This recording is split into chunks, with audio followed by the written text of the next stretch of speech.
Hi guys, welcome back to my channel. तो जैसा कि आप सब लोग जानते हैं कि हमारी नॉवेल नरेशन सीरीज़ चल रही है of a thousand splendid suns by Khaled Hosseini. Last time हमने किया था चैप्टर नंबर 14। इस बार हम करेंगे चैप्टर नंबर 15। तो चलिए शुरू करते हैं। मरियम अभी सिर्फ 19 साल की हुई थी,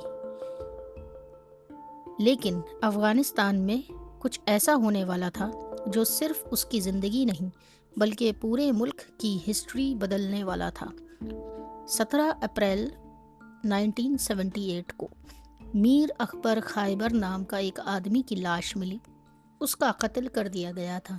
इस मर्डर के सिर्फ 2 दिन बाद 19 अप्रैल को काबुल की सड़कों पर एक बहुत बड़ा डेमोन्स्ट्रेशन हुआ।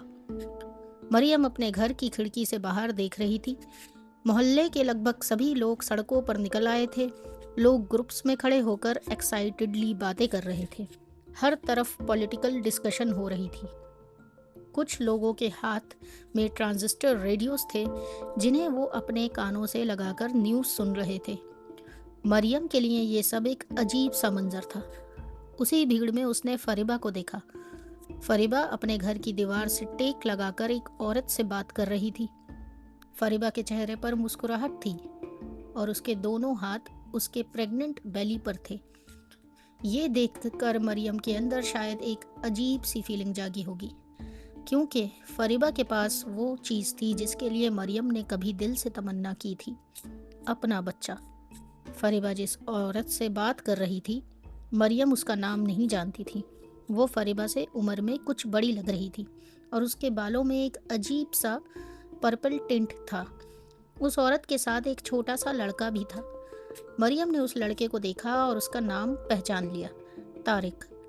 मरियम ने उसका नाम पहले भी उस औरत को सड़क पर बुलाते हुए सुना था। ये छोटी सी डिटेल भी इंटरेस्टिंग है। काबुल की गलियों में लोगों की जिंदगियां एक दूसरे के सामने चल रही थी। किसी के घर में प्रेगनेंसी की खुशी थी, किसी के घर में बच्चों की हंसी, और इसी वक्त पूरा शहर पॉलिटिकल टेंशन से भर रखा था। लेकिन मरियम और रशीद इस डेमोन्स्ट्रेशन में शामिल नहीं हुए। वो घर के अंदर ही रहे। दोनों ने रेडियो पर सुना कि लगभग 10,000 लोग काबुल की सड़कों पर निकल आए हैं। लोग सड़कों पर जमा हो रहे थे, मार्च कर रहे थे और काबुल की गलियों में उनकी आवाज़ें गूंज रही थी। मरियम खिड़की से बाहर देखते हुए इन सब को ऑब्जर्व कर रही थी। उस वक्त शायद उसे खुद भी पूरी तरह एहसास नहीं था कि जो कुछ उसके सामने हो रहा है वो अफगानिस्तान की हिस्ट्री का एक बहुत बड़ा टर्निंग पॉइंट बनने वाला है। एक तरफ फरीबा अपने होने वाले बच्चे की खुशी में अपने पेट पर हाथ रखे खड़ी थी और दूसरी तरफ काबुल की सड़कों पर हजारों लोग एक नए सियासी दौर की तरफ मार्च कर रहे थे। मरियम की अपनी ज़िंदगी भी एक अजीब क्रॉसरोड्स पर खड़ी थी। उसकी पर्सनल लाइफ में मदरहुड, मैरिज और लॉस के बाद एक खालीपन था, और बाहर पूरा अफगानिस्तान धीरे धीरे एक ऐसी पॉलिटिकल स्टॉर्म की तरफ बढ़ रहा था जिसका असर आने वाले सालों में मरियम, रशीद, फरीबा और तारिक सबकी जिंदगियों पर पड़ने वाला था। अब काबुल की सड़कों पर एक बड़ा डेमोन्स्ट्रेशन हो रहा था। उसके बीच मरियम और रशीद घर पर रेडियो सुन रहे थे। रशीद ने मरियम को बताया कि मीर अकबर खैबर एक प्रोमिनेंट कम्युनिस्ट था और उसके सपोर्टर्स इस मर्डर का ब्लेम प्रेसिडेंट दाऊद खान की गवर्नमेंट पे डाल रहे थे। लेकिन एक चीज़ मरियम को और ज़्यादा नोटिस हुई। रशीद अब उसे पहले की तरह बात भी नहीं करता था। वो उसकी तरफ देखे बिना ही बातें करता। मरियम को अक्सर समझ ही नहीं आता था कि वो उसे सीरियसली बात कर रहा है या बस उसे इग्नोर कर रहा है। मरियम ने पूछा, कम्युनिस्ट क्या होता है? रशीद ने उसकी तरफ ऐसे देखा जैसे उसका सवाल ही बेकार हो। उसने मजाक उड़ाते हुए कहा कि ये तो बहुत सिंपल सी बात है, सबको पता होती है। फिर उसने कम्युनिस्ट्स को कार्ल मार्क्स के आइडियाज़ को मानने वाले लोगों के रूप में एक्सप्लेन किया। लेकिन मरियम का अगला सवाल और भी सिंपल था, कार्ल मार्क्स कौन है? रशीद ने बस एक ठंडी सी आह भरी। रेडियो पर बदलता हुआ अफगानिस्तान। इसी वक्त रेडियो पर एक औरत अनाउंसर की आवाज़ आ रही थी। वो बता रही थी कि तारकी, जो पीडीपीए की खल्क ब्रांच के लीडर और अफगान कम्युनिस्ट मूवमेंट का इम्पोर्टेंट फिगर था, डेमोन्स्ट्रेशंस के बीच लोगों को पैशनेट स्पीचेस दे रहा था। मरियम को पॉलिटिक्स की टर्मिनोलॉजी से ज़्यादा एक बेसिक चीज़ समझनी थी। ये लोग चाहते क्या हैं? वो रशीद से पूछती है कि कम्युनिस्ट्स एक्चुअली बिलीव किस चीज़ में करते हैं, और यहीं पर रशीद का एटीट्यूड फिर सामने आता है। वो मरियम का सवाल प्रॉपरली आंसर करने के बजाय उसका मजाक उड़ाता है। उसके लिए मरियम एक ऐसी औरत थी जिसे दुनिया के बारे में कुछ भी नहीं पता था। वो उसे बच्चे जैसा ट्रीट करता है, उसकी इंटेलिजेंस को इंसल्ट करता है और कहता है कि उसके दिमाग में जैसे कोई इन्फॉर्मेशन ही नहीं है। मरियम एक्सप्लेन करना चाहती है कि वो सिर्फ इसलिए पूछ रही है क्योंकि, लेकिन रशीद उसे चुप करा देता है और मरियम चुप हो जाती है। ये सीन हमें सिर्फ एक हस्बैंड वाइफ की आर्गुमेंट नहीं है, यहाँ मुझे लगता है कि मरियम की सिचुएशन को समझना बहुत इम्पॉर्टेंट है। मरियम रशीद से एग्री इसलिए नहीं करती क्योंकि वो उसकी बातों को सही समझती है। वो चुप इसलिए होती है क्योंकि वो डरती है। 4 साल की शादी के बाद मरियम को अब क्लियरली समझ आ चुका है कि रशीद के साथ इतना कुछ टॉलरेट किया जा सकता है जब एक औरत कॉन्स्टेंटली अफ्रेड हो। रशीद का बिहेवियर अनप्रिडिक्टेबल है। कभी वो नॉर्मल होता है, कभी इरिटेटेड, कभी इंसल्टिंग, और कभी उसका मूड इतना वॉलेटाइल हो सकता है कि मरियम को पता नहीं होता कि अगला रिएक्शन ही क्या होगा। इसलिए मरियम एक सर्वाइवल मोड या मैकेनिज्म में चली जाती है कि सवाल मत करो, जवाब मत दो, आर्ग्यूमेंट मत करो, बस चुप ही रहो।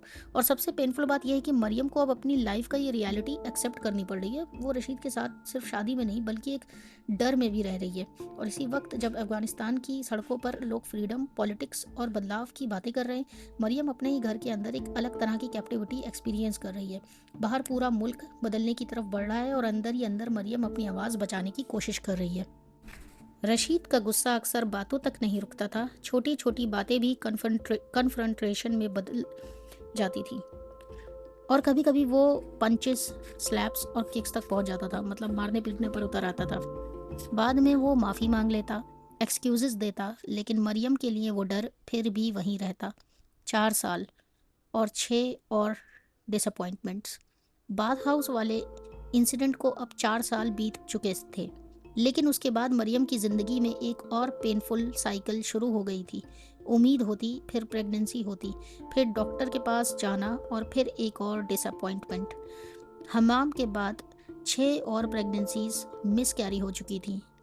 हर बार मरियम के अंदर एक नई उम्मीद पैदा होती, और हर बार वो उम्मीद उसे पहले से ज़्यादा तोड़ देती।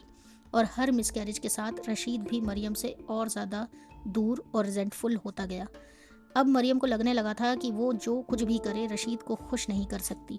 वो घर को परफेक्टली क्लीन रखती, उसके शर्ट्स को रेडी रखती, उसके लिए फेवरेट डिशेस बनाती, हर पॉसिबल तरीके से उसकी डिमांड्स पूरी करने की कोशिश करती। एक बार तो मरियम ने सोचा कि शायद अपने लिए थोड़ा मेकअप करने से रशीद खुश होगा।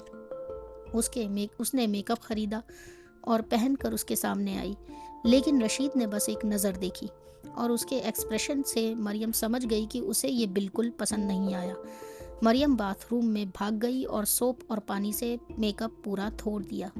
उसकी आंखों में शर्म और आंसू थे। अब रशीद के घर आने की आवाज़ भी डर बन चुकी थी। सबसे हार्ट ब्रेकिंग चीज़ ये थी कि अब मरियम को रशीद के घर आने से पहले ही डर लगने लगता था।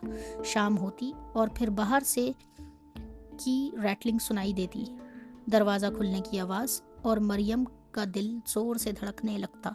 वो अपने बिस्तर पर लेटी हुई उसके कदमों की आवाज़ें सुनती, रशीद के जूतों की आवाज़, फिर उसके जूते उतारने की हल्की सी आवाज़, फिर घर के अंदर की हर छोटी आवाज़ मरियम के लिए एक वार्निंग बन जाती। चेयर को फ्लोर पर ड्रैग करना, केन सीट का चलना, प्लेट से स्पून टकराना, न्यूज़पेपर के पेजेस पलटना, पानी पीने की आवाज़। मरियम चुपचाप इन आवाज़ों को सुनती रहती और उसके दिमाग में एक ही सवाल चलता रहता, आज रात वो मुझ पर किस बात का गुस्सा निकालेगा। क्योंकि मरियम जानती थी कि चाहे वो कितनी भी कोशिश कर ले, कोई ना कोई छोटी सी बात रशीद को इरिटेट कर ही देगी। मरियम रशीद को खुश करने के लिए अपनी तरफ से सब कुछ करती रही, लेकिन उसके दिमाग में एक ही गिल्ट बार बार वापस आता था, वो रशीद को उसका बेटा नहीं दे सकती थी। और मरियम के लिए यही उसकी सबसे बड़ी फेलियर थी। 4 साल में 7 बार उसने रशीद को बाप बनने की कोशिश की थी, और हर बार वो प्रेगनेंसी लॉस में ख़त्म हुई। इसलिए अब मरियम को लगने लगा था कि रशीद की नज़रों में वो सिर्फ एक बर्डन बन चुकी है। मेरे हिसाब से इस पेज की सबसे पेनफुल बात यह है कि मरियम सिर्फ रशीद से नहीं बल्कि खुद से भी लड़ रही है। रशीद उसे ब्लेम करे या ना करे, मरियम ने ब्लेम अपने ऊपर लेना शुरू कर दिया है। उसे लगता है मैं अच्छी बीवी नहीं हूँ, मैं उसे खुश नहीं कर पा रही, मैं उसे बेटा नहीं दे पा रही। लेकिन रियलिटी यह है कि 7 मिसकैरेजेस मरियम की फेलियर नहीं है। फिर भी एक एब्यूसिव रिलेशनशिप में रहने वाली औरत अक्सर सामने वाले का बिहेवियर की रिस्पॉन्सिबिलिटी भी अपने ऊपर अपने कंधों पर ले लेती है। और यहाँ मरियम की ट्रेजिडी सिर्फ मदरहुड का लॉस नहीं है, उसकी ट्रेजिडी ये है कि वो धीरे धीरे अपनी सेल्फ वर्थ भी लूज़ करती रही है। बाहर अफ़गानिस्तान में पॉलिटिकल टेंशन बढ़ रहा है, लेकिन मरियम की दुनिया में एक और बैटल चल रही है, एक ऐसी जंग जहां उसका सबसे बड़ा दुश्मन बाहर की दुनिया नहीं बल्कि उसका अपना घर और उस घर का डर बन चुका है। 27 अप्रैल 1978, काबुल में एक नया तूफान। मरियम के जहन में बस एक सवाल घूम रहा था, आखिर होने क्या वाला है। उसने रशीद से पूछा। रशीद ने बस एक तरफ से उसकी तरफ देखा। उसने गहरी सी आह भरी, मेज से अपने पैर नीचे किए और रेडियो बंद कर दिया। फिर रेडियो उठाया और सीधा ऊपर अपने कमरे में चला गया। दरवाज़ा बंद कर लिया। मरियम का सवाल बेजवाब रह गया। फिर 27 अप्रैल का दिन आया। मरियम के सवाल का जवाब किसी इंसान ने नहीं दिया, बल्कि अचानक आने वाली खटखटाहट, गरज, जोरदार धमाकों ने दिया। मरियम नंगे पांव भागकर नीचे लिविंग रूम में आई। रशीद पहले ही खिड़की के पास खड़ा था। उसने अपनी बनियान पहनी हुई थी, बाल बिखरे हुए थे और दोनों हाथ खिड़की के शीशे पर रखे हुए थे। मरियम उसके पास वाली खिड़की तक गई। ऊपर आसमान में फौजी जहाज बहुत तेजी से गुजरते नजर आ रहे थे। वो शुमाल और मशरिक की तरफ जा रहे थे। उनके गुजरते वक्त होने वाली तेज चीखती हुई आवाज मरियम के कानों को चुभ रही थी। और दूर धम, फिर एक और जोरदार धमाका। दूर आसमान में धुएं के बड़े बड़े बादल उछल रहे थे। मरियम घबरा गई। उसने रशीद से पूछा, क्या हो रहा है रशीद, ये सब क्या है। रशीद भी बेखबर था। उसने बस धीरे से कहा, खुदा जाने।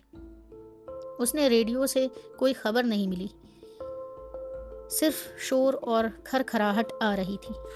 मरियम ने फिर पूछा, अब हम क्या करें। रशीद ने बेसब्री से कहा, इंतज़ार करते हैं, बस इतना ही। बाहर काबुल में क्या हो रहा था किसी को कुछ मालूम नहीं था। उसी दिन बाद में कुछ देर बाद भी रशीद रेडियो से खबर सुनने की कोशिश कर रहा था और मरियम रसोई में पालक की चटनी के साथ चावल पका रही थी।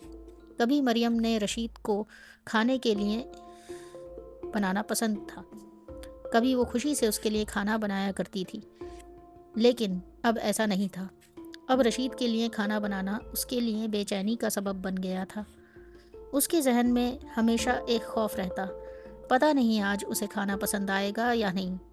कभी रशीद को कोरमा बहुत नमकीन लगता, कभी बिल्कुल फीका, कभी चावल बहुत चिकने होते, कभी बहुत सूखे, कभी रोटी बहुत नरम और आटे जैसी होती, कभी बहुत ज़्यादा करारी। मरियम जितनी भी कोशिश कर ले, रशीद को कोई ना कोई कमी ज़रूर मिल जाती और धीरे धीरे उसकी बातों ने मरियम के अंदर खुद पर से भरोसा ही कम कर दिया था। फिर रेडियो पर कौमी तराना बजने लगा।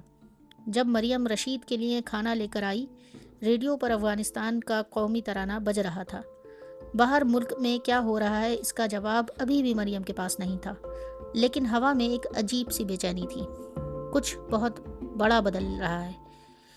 मरियम ने रशीद के सामने उसकी प्लेट रखी और बस इतना कहा, मैंने सब्जी बनाई है। कितना सादा जुमला था, लेकिन इसके पीछे मरियम की पूरी जिंदगी की थकान और खौफ छिपा हुआ था। मुझे इस सेंटेंस में सबसे ज़्यादा जो चीज़ महसूस होती है वो ये कि बाहर और अंदर की दुनिया का फ़र्क।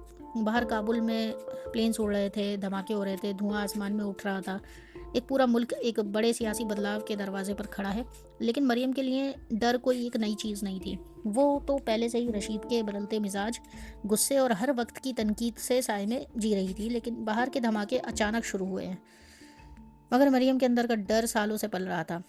और सबसे दुख की बात यह है कि इतनी अफरा तफरी के बावजूद भी मरियम की फ़िक्र अब भी वही है कि रशीद को गाना पसंद आएगा या नहीं। यानी काबुल की दुनिया टूटने वाली है और मरियम की छोटी सी दुनिया तो पहले से ही टूट चुकी है। रेडियो पर मरियम और रशीद दोनों खामोशी से खबर सुन रहे थे। फिर रेडियो की आवाज़ को नीचा करते हुए अनाउंसर ने कहा, खामोश रहिए। इसके बाद एक मर्द की आवाज़ सुनाई दी। उसने अपना तारुफ एयरफोर्स कर्नल अब्दुल कादिर के तौर पर कराया। उसने बताया कि इसी दिन पहले ही बगावती फ़ौज के 4th आर्मर्ड डिवीज़न ने काबुल का हवाई अड्डा और शहर के अहम इलाकों पर कब्जा कर लिया था। Kabul radio, ministry of communications, ministry of interior और मिनिस्ट्री ऑफ फॉरेन अफेयर्स की इमारतें भी उनके कब्जे में आ चुकी थी। यानी बात सिर्फ सड़कों पर होने वाले हंगामे तक नहीं रही थी, हुकूमत का निज़ाम ही बदला जा रहा था। अब्दुल कादिर ने फ़क्र के साथ कहा कि काबुल अब आवाम के हाथ में था। बगावती सैनिकों ने प्रेसिडेंशियल पैलेस पर भी हमला कर दिया था। टैंक्स महल के अंदर तक घुस चुके थे और वहां ज़बरदस्त जंग चल रही थी। प्रेसिडेंट दाऊद खान के वफादार सैनिक लगभग शिकस्त खा चुके थे और रेडियो पर अब्दुल कादिर का लहजा तसल्ली देने वाला था, जैसे वो कह रहा हो, सब कुछ हमारे कब्जे में है। लेकिन कुछ दिन बाद काबुल में एक और खौफनाक बात फैलने लगी। नए हुक्मरानों ने दाऊद खान की हुकूमत से जुड़े लोगों को सजाए मौत देना शुरू कर दिया था। लोगों में अफवाहें घूमने लगीं, किसी की आंखें निकाल दी गईं, किसी के अज़ा को बिजली के झटकों से जला दिया गया था और पोल चरखी जेल का नाम भी लोग खौफ के साथ लेने लगे। मरियम को धीरे धीरे उस खूनी वाक़या की खबर मिली जो प्रेसिडेंशियल पैलेस में हुआ था। दाऊद खान मारा जा चुका था, लेकिन उसकी मौत अकेली नहीं थी। बगावती कम्युनिस्ट फौजियों ने उसके ख़ानदान के लगभग 20 अफराद को भी मार दिया था, जिनमें औरतें और बच्चे भी शामिल थे। लेकिन दाऊद खान की मौत के बाद इसके बारे में भी एक नहीं कई कहानियाँ चल रही थीं। कुछ लोग कहते थे कि उसने खुदकुशी कर ली थी, कुछ कहते थे कि वो जंग के दरमियान गोली का निशाना बना, और कुछ की कहानी और भी खौफनाक थी कि उसके आखिर तक जिंदा रखा गया ताकि वो अपने पूरे ख़ानदान का कत्ल अपनी आंखों से देखे और फिर उसे गोली मार दी गई। मरियम के लिए ये सब सुनना आसान नहीं था। एक तरफ रेडियो पर नए अफ़गानिस्तान का ऐलान हो रहा था और दूसरी तरफ लोगों के घरों में मातम और खून की कहानियाँ फैल रही थी। रशीद ने रेडियो की आवाज़ और तेज़ कर दी। अब अब्दुल कादिर दोबारा बोल रहा था। उसने ऐलान किया, फ़ौज की एक इनकलाबी काउंसिल कायम कर दी गई थी और अब अफ़गानिस्तान को एक नए नाम से जाना जाएगा, डेमोक्रेटिक रिपब्लिक ऑफ अफ़गानिस्तान। उसकी आवाज़ में पूरा यकीन था। वो कह रहा था कि पुराने जागीरदाना निज़ाम, रिश्तेदारी की सिफारिश और नाइंसाफ़ी का दौर ख़त्म हो गया है। कई दशकों की जुल्म व जबर वाली हुकूमत का खात्मा हो चुका है। अब ताकत अवाम के हाथ में है और अफ़गानिस्तान के लिए एक रोशन और शानदार नया दौर शुरू हो रहा है। फिर उसने अवाम को यकीन दिलाया, आपको डरने की कोई ज़रूरत नहीं। यहाँ मुझे सबसे अजीब चीज़ ये लगती है कि रेडियो पर आज़ादी, इंसाफ और नए अफ़गानिस्तान की बात हो रही है, लेकिन उसी वक्त लोगों के कत्ल की खबरें भी फैल रही हैं। यानी जो हुकूमत अपने आप को आवाम की हुकूमत कह रही है, उसका आगाज़ ही खून और खौफ से हो रहा है। और मरियम के लिए ये सब सिर्फ सियासी तब्दीली नहीं थी। वो पहले ही अपनी ज़िंदगी में इतने दर्द और बेयकीनी देख चुकी है कि अब जब रेडियो कहता है आपको डरने की ज़रूरत नहीं, तो उसके दिल में किसी कोने में सवाल उठता है, क्या वाकई डरने की ज़रूरत नहीं थी? क्योंकि अफ़गानिस्तान में एक नया दौर शुरू हो चुका था, लेकिन किसी को नहीं पता था कि इस नए दौर के साथ मरियम और काबुल के लिए कितना दर्द आने वाला है। रेडियो पर नए अफ़गानिस्तान की तारीफ़ अभी जारी थी। आवाज़ में कहा जा रहा था कि नई हुकूमत इस्लामी और जमहूरी उसूलों का पूरा एहतराम करेगी और ये वक्त खुशी और जश्न मनाने का है। रशीद ने आखिर रेडियो बंद कर दिया। मरियम ने पूछा, तो ये अच्छा है या बुरा? रशीद ने कहा, जितना सुनने में आ रहा है अमीर लोगों के लिए बुरा है। मरियम ने धीरे से कहा, शायद हमारे लिए इतना बुरा ना हो। लेकिन मरियम के जहन में अचानक जलील का ख्याल आ गया। उसने सोचा, अगर नए कम्युनिस्ट हुक्मरान अमीर लोगों के खिलाफ जा रहे हैं तो क्या वो जलील के पीछे भी पड़ेंगे?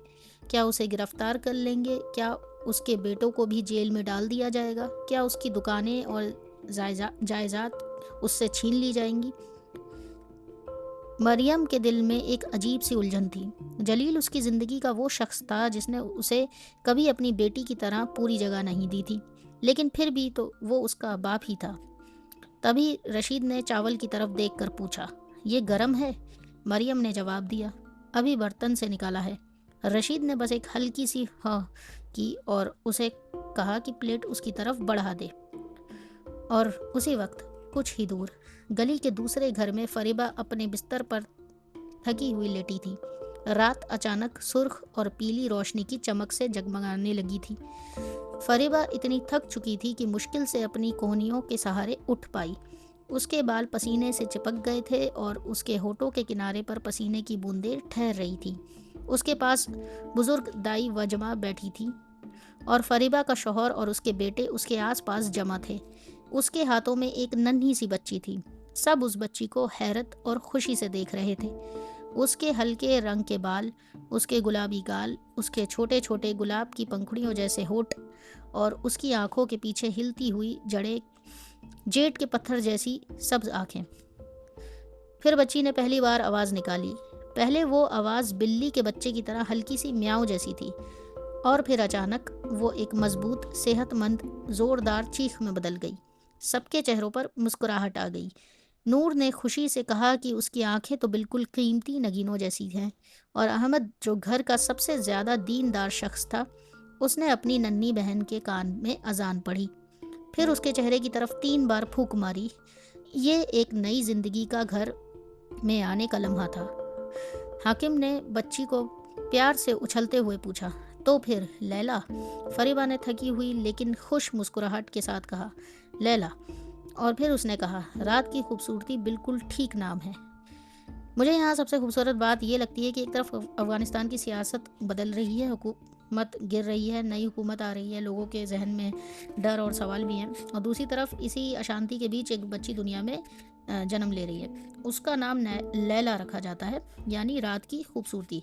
जैसे लेखक हमें इशारा दे रहा हो कि सबसे अंधेरी रात में भी कभी कभी कोई छोटी सी रोशनी पैदा होती है, और यही नन्ही लैला आगे चलकर मरियम की ज़िंदगी से भी जुड़ने वाली है। लेकिन अभी मरियम को इसका ज़रा भी इल्म नहीं है। उधर वो अपनी छोटी सी दुनिया में रशीद के साथ बैठी है और इधर एक नई बच्ची लैला अपनी ज़िंदगी का पहला सांस ले रही है। रशीद ने चावल का एक निवाला मुंह में डाला था कि उसने उसे थूक कर सोफरा पर फेंक दिया। मरियम ने पूछा, क्या बात है? उसकी आवाज़ में माफ़ी मांगने वाली झिझक थी और मरियम को अपनी ही इस आवाज़ से नफरत होने लगी थी। उसे महसूस हुआ कि उसकी धड़कन तेज़ हो रही है और जैसे उसका वजूद ही सिकुड़ता जा रहा हो। रशीद ने उसकी बात की नकल करते हुए कहा, क्या बात है? फिर उसने कहा, बात यह है कि तुमने फिर वही किया है। मरियम ने घबरा कर कहा, लेकिन मैंने इसे आम से 5 मिनट ज़्यादा उबाला है। रशीद ने ठंडी तंज भरी आवाज़ में कहा, बड़ी खूब झूठ बोलती हो। मरियम ने कहा, मैं कसम। लेकिन उसने उसकी बात पूरी भी नहीं होने दी। रशीद ने गुस्से में चावल अपनी उंगलियों से झटका और प्लेट को धकेल दिया। सालन और चावल सोफरा पर बिखर गए। फिर वो गुस्से में उठकर कमरे से बाहर निकल गया और दरवाज़ा ज़ोर से बंद करते हुए घर से बाहर चला गया। मरियम कुछ देर बस देखती रही। फिर वो घुटनों के बल ज़मीन पर बैठी और बिखरे हुए चावल के दाने दोबारा प्लेट में रखने लगी। लेकिन उसका हाथ बुरी तरह काँप रहे थे। उसे रुकना पड़ा। उसके सीने पर खौफ का बोझ था। उसने गहरी सांसें लेने की कोशिश की। अंधेरे पड़े हुए लिविंग रूम की खिड़की में उसे अपना पीला डरा हुआ चेहरा नजर आया। उसने फौरन नजर हटा ली। फिर अचानक उसने दरवाजे को खुलने की आवाज़ सुनी। रशीद वापस आ गया था। मरियम का दिल और तेज धड़कने लगा। रशीद ने कहा, उठो, फिर इधर आओ, उठो। उसने मरियम के हाथ झपटा और उसकी मुट्ठी खोल दी और उसमें मुट्ठी भर छोटे छोटे कंकर डाल दिए। मरियम समझ ही नहीं पाई। रशीद ने हुक्म दिया, इन्हें अपने मुंह में रखो। मरियम ने पूछा, क्या? रशीद ने फिर कहा, इन्हें अपने मुंह में रखो। मरियम ने मना करने की कोशिश की, रशीद, बस मैं। लेकिन रशीद ने उसकी ठुड्डी को अपने मजबूत हाथों से जकड़ लिया। उसने अपनी 2 उंगलियां मरियम के मुंह में डालकर उसका मुंह खोल दिया और फिर ठंडे सख्त कंकड़ों को ज़बरदस्ती उसके मुंह में ठूस दिया। मरियम ने उसका मुकाबला करने की कोशिश की। वो कुछ कहना चाहती थी, लेकिन मुंह में भरे कंकड़ों की वजह से उसकी आवाज़ दब गई। रशीद कंकड़ अंदर ढकेल रहा था और उसके होठों पर एक खौफनाक जीत भरी मुस्कुराहट थी। फिर उसने कहा, अब चबाओ। मरियम के मुंह में मिट्टी और कंकरों का स्वाद भर गया। उसने महसूस किया कि सख्त कंकर उसके दांतों के नीचे आ गए हैं।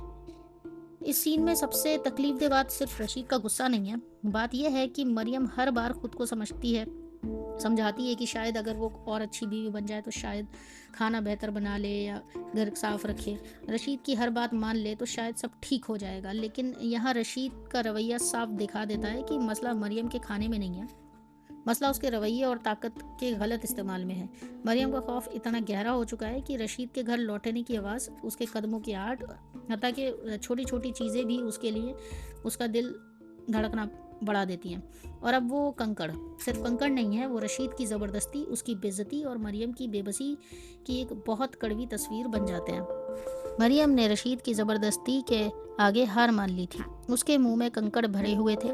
वो कुछ कहने की कोशिश भी कर रही थी, लेकिन उसकी आवाज़ सिर्फ एक दबी हुई फरियाद में बनकर रह गई। उसकी आंखों के कोनों से आंसू बह रहे थे। रशीद अचानक गरजा, चबाओ। उसकी सांस में सिगरेट के धुएं की तेज बू थी जो मरियम के चेहरे से टकरा रही थी। मरियम ने कंकड़ चबाना शुरू किए और फिर उसके मुंह के पिछले हिस्से में कुछ टूटने की आवाज़ हुई। एक कंकड़ या उसका दांत, मरियम समझ नहीं पाई। रशीद ने कहा, अच्छा। उसका गाल गुस्से से फड़क रहे थे। फिर उसने मरियम को वो बात कही जो शायद उसके लिए इस पूरे जुल्म को और भी ज़्यादा जलील कुन बना देती है। अब तुम्हें पता है तुम्हारे चावल का जायका कैसा है? और फिर उसने जैसे अपने गुस्से का सारा इल्ज़ाम मरियम पर डाल दिया। अब तुम्हें पता है कि तुमने इस शादी में मुझे क्या दिया है? उसके मुताबिक मरियम ने उसे सिर्फ बुरा खाना ही दिया है और कुछ भी नहीं। फिर रशीद चला गया और मरियम वहीं रह गई, अकेली। उसके लिए अब रशीद के चले जाने के बाद भी वो खौफ ख़त्म नहीं हुआ था। मरियम को अपने मुंह से कंकरों के टुकड़े, खून और 2 टूटे हुए दांतों की किरचें निकाल कर थूकनी पड़ी। मुझे इस पूरे सीन में सबसे ज़्यादा तकलीफ इस बात की होती है कि रशीद ने सिर्फ मरियम को मारा नहीं, उसने उसे उसकी इज्जत और अपनी ही नज़रों में उसकी कीमत भी छीनने की कोशिश की। एक प्लेट चावल से शुरू होने वाली बात इतनी दूर तक चली गई कि मरियम के 2 दांत टूट गए और मुंह से खून निकलने लगा। और सबसे दर्दनाक बात यह है कि रशीद अपने जुल्म को भी मरियम की ही गलती बता देता है, जैसे उसने जो कुछ किया उसकी वजह मरियम थी। लेकिन हकीकत में खाना खराब होना कभी भी किसी इंसान को इस तरह जलील और ज़ख्मी करने का बहाना नहीं हो सकता। यहाँ मरियम की ज़िंदगी में एक और चीज़ बिल्कुल साफ़ हो जाती है। रशीद से डरना अब सिर्फ एक एहसास नहीं रहा था, ये उसकी रोज़मर्रा की ज़िंदगी का हिस्सा बन चुका था। तो चलिए दोस्तों, यहाँ हमारा चैप्टर नंबर 15 भी ख़त्म होता है। ये पार्ट नंबर 12 होगा और इसके बाद हमारा जो बुक है उसका एक पूरा एक बिग पार्ट ख़त्म हो चुका है। मतलब यहाँ पे मैंने 15 चैप्टर्स को 12 पार्ट्स में डिवाइड किया है, लेकिन ये 15 चैप्टर का एक पूरा अध्याय है। फिर पार्ट 2 इस बुक का शुरू हो रहा है, लाइक दूसरा अध्याय, जहाँ कहानी थोड़ी डिफरेंट डायरेक्शन में चली जाती है, बाद में आके वो मिलती है। तो वो फिर हम नेक्स्ट चैप्टर से स्टार्ट करेंगे। ठीक है गाइज, तो इसको आप सुनिए और thank you very much. Good bye.